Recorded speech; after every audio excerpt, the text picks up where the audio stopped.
Hello বন্ধুরা, welcome to only sports view. তো এই ভিডিওতে কথা বলবো ডুরান্ড কাপে মোহনবাগান ভার্সেস বিএসএফ ম্যাচ, যেই ম্যাচটা হতে চলেছে 4ই আগস্ট সন্ধ্যে 7টা থেকে জুহরতি ক্রীড়াঙ্গনে। তো সেই ম্যাচটা নিয়ে কথা বলবো। তো সেই ম্যাচে মোহনবাগানের লাইন আপস কেমন হতে পারে, এছাড়া মোহনবাগান পয়েন্টস টেবিলে কীরকম অবস্থায় রয়েছে, মোহনবাগান কোয়ার্টার ফাইনালে যাওয়ার জন্য, তো সেই ব্যাপারটা নিয়েও আলোচনা করব। এর পাশাপাশি লাইভ টেলিকাস্ট নিয়েও আলোচনা করব। তো ভিডিওটি সবাই শেষ পর্যন্ত দেখতে থাকো, আর চ্যানেলে নতুন হয়ে থাকলে চ্যানেলটি সাবস্ক্রাইব করে পাশে থাকা বেল আইকনটি অন করে পাশে থেকো। তো প্রথমে যদি ডুরান্ড কাপের লাইভ টেলিকাস্ট নিয়ে কথা বলা যায়, তো ডুরান্ড কাপের লাইভ টেলিকাস্ট দেখানো হচ্ছে সোনিতে, তো সেটা সবাই জানো। তো সেখানে সোনি 10-2-তে দেখানো হচ্ছে টিভিতে ডুরান্ড কাপের লাইভ টেলিকাস্ট, এবং ফোনে দেখতে চাইলে সোনি লিভে দেখানো হচ্ছে। তো সোনি লিভে তো টাকা দিয়ে দেখতে হয়, তো তোমরা ম্যাচটা ফ্রিতেও দেখতে পারবে। তো এই ভিডিও ডেসক্রিপশন বক্সে একটা লিঙ্ক দেওয়া রইল হোয়াটসঅ্যাপ চ্যানেলে, তো সেই হোয়াটসঅ্যাপ চ্যানেলটাকে সবাই ফলো করে নিও, অনলি স্পোর্টস ভিউ হোয়াটসঅ্যাপ চ্যানেলটাকে। তো হোয়াটসঅ্যাপ চ্যানেলের পাশাপাশি অবশ্যই ইউটিউব চ্যানেলটাকে সবাই সাবস্ক্রাইব করো। তো হোয়াটসঅ্যাপ চ্যানেলটাকে সবাই ফলো করে নিও, তো সেখানে ছোটোখাটো আপডেটগুলো সবার আগে পাবে এবং খেলাও দেখতে পারবে। তো এরপরে যদি ম্যাচের বিষয়ে আসা যায়, তো মোহনবাগান ডুরান্ড কাপের গ্রুপ বিতে রয়েছে, যেখানে গ্রুপ বিতে সবার ওপরে রয়েছে ডায়মন্ড হারবার এফসি। তো ডায়মন্ড হারবার এফসির পয়েন্ট হলো 6। তো ডায়মন্ড হারবার দুটো ম্যাচে দুটোই জিতেছে, যেখানে প্রথম ম্যাচটা মোহামেডান এফসির সঙ্গে 2-1 গোলে জিতেছে, এবং সেকেন্ড ম্যাচটা 8-1 গোলে জিতেছে বিএসএফের সঙ্গে মোহামেডান এফসি, যেখানে মোহামেডান এফসির এখন গোল ডিফারেন্স হলো +8। তো মোহামেডান এফসি এই জায়গাটায় অ্যাডভান্টেজে রয়েছে অনেকটা। তো সেখানে মোহনবাগানের কাছে তো বিএসএফ ম্যাচটা মাস্ট উইন ম্যাচ, এবং বড় একটা গোলের ব্যবধানে জিততে হবে বিএসএফ ম্যাচটা। এবং তারপরে যে ডায়মন্ড হারবারের সঙ্গে লাস্ট ম্যাচটা রয়েছে, তো সেই ম্যাচটাও মোহনবাগানকে জিততে হবে, তো পরের রাউন্ডে যাওয়ার জন্য, মানে নকআউটে যাওয়ার জন্য কোয়ার্টার ফাইনালে। যেখানে মোহনবাগানের এই 4 তারিখ বিএসএফ ম্যাচের আগে মোহনবাগানের হেড কোচ মলিনা সে চলে এসছে, এবং মোহনবাগানের দুজন বিদেশি ডিফেন্ডার টম অ্যাললেট এবং আলবার্তো রড্রিগেজ, তো তারা দুজনই চলে এসছে মোহনবাগান টিমের সঙ্গে যোগ দিয়ে দিয়েছে, তারা অনুশীলনেও নেমে পড়েছে। তো সেখানে মোহনবাগান কোচ মলিনা যেহেতু চলে এসছে, তো সেখানে মলিনার নেতৃত্বে টিম নামবে, যেখানে আগের ম্যাচে মোহামেডানের সঙ্গে যেই টিমটা খেলিয়েছিল মোহনবাগান কোচ বাস্তব রয়, তো সেরকম টিমটা নিয়েই নামবে মলিনা।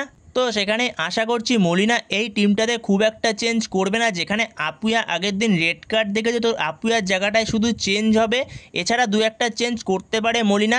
তো সেই ব্যাপারটা নিয়ে আলোচনা করব। তো সেখানে যদি মলিনা কীরকম ফরমেশন নিয়ে নামতে পারে এই বিএসএফ ম্যাচে, তো সেই বিষয়ে যদি কথা বলা যায়, তো সেখানে মলিনা হয়তো 4-2-3-1 ফরমেশনে দল নামাবে, যেখানে গোলকিপারে অবভিয়াসলি স্টার্ট করবে ভিশাল কাইত, আর যেখানে 4 জন ডিফেন্সের মধ্যে লেফট ব্যাকে স্টার্ট করবে অভিষেক টাকচাম সিং, রাইট ব্যাকে স্টার্ট করবে আশিস রায়, আর সেখানে মেন দুজন সেন্টার ব্যাক হবে, একজন দিব্যেন্দু বিশ্বাস আর একজন দীপক তাংড়ি।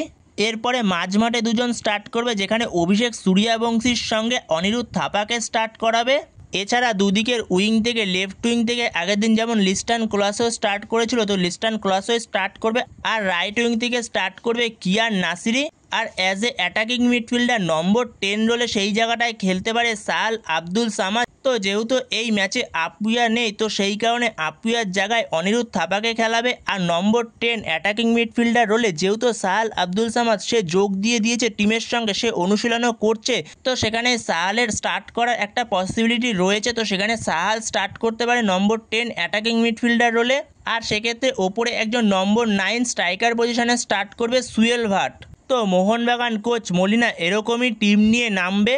এছাড়াও এই লাইন আপসে 2-1টা চেঞ্জ করতে পারে মলিনা চাইলে। তো সেখানে দীপক তাংড়িকে যদি সেন্টার ব্যাক থেকে অভিষেক সূর্যবংশীর জায়গায় ডিফেন্সিভ মিডফিল্ডে নিয়ে আসে, তো সেখানে দীপক তাংড়ির জায়গায় সেন্টার ব্যাকে সেই জায়গায় একজন বিদেশি সেন্টার ব্যাককে স্টার্ট করাতে পারে, যেখানে টম অ্যাললেটকে স্টার্ট করাতে পারে, যেহেতু টম অ্যাললেট চলে এসছে, টম অ্যাললেট প্র্যাকটিস করছে, তো সেখানে টম অ্যাললেটকে খেলাতে পারে যদি মলিনা চায়। তো সেখানে এটা হওয়ার পসিবিলিটি কম, যে প্রথম লাইন আপসটা দিলাম, যেখানে দীপক তাংড়ি সেন্টার ব্যাকে স্টার্ট করেছে এবং অভিষেক সূর্যবংশী ডিফেন্সিভ মিডফিল্ডে স্টার্ট করেছে, তো সেইভাবেই স্টার্ট করাতে পারে মলিনা। আর সুভাশিস বোস আর আলবার্তো রড্রিগেজ, তো এরা তো স্টার্ট করবেই না, যেহেতু এরা এখনও পর্যন্ত ঠিকঠাক অনুশীলন করেনি, যেখানে আলবার্তো রড্রিগেজ সে সদ্য এসেছে, সে অনুশীলন করার সময় পায়নি, তো তাকে স্টার্ট করাবে না।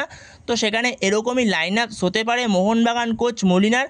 তো বন্ধুরা, তোমাদের কাছে কি মনে হয়, মোহনবাগানের এই লাইন আপসে কি কোনো চেঞ্জ করতে পারে? তো এই বিষয়ে তোমাদের কোনো মতামত থাকলে অবশ্যই কমেন্টে জানিও। তো বন্ধুরা এই ভিডিওতে এই পর্যন্তই। তো এই ভিডিওতে এই আপডেটগুলো নিয়ে আলোচনা করার ছিল। তো ভিডিওটি ভালো লাগলে অবশ্যই লাইক শেয়ার সাবস্ক্রাইব করতে ভুলো না। তো নেক্সট ভিডিওতে দেখা হচ্ছে, ততক্ষণের জন্য বাই বাই।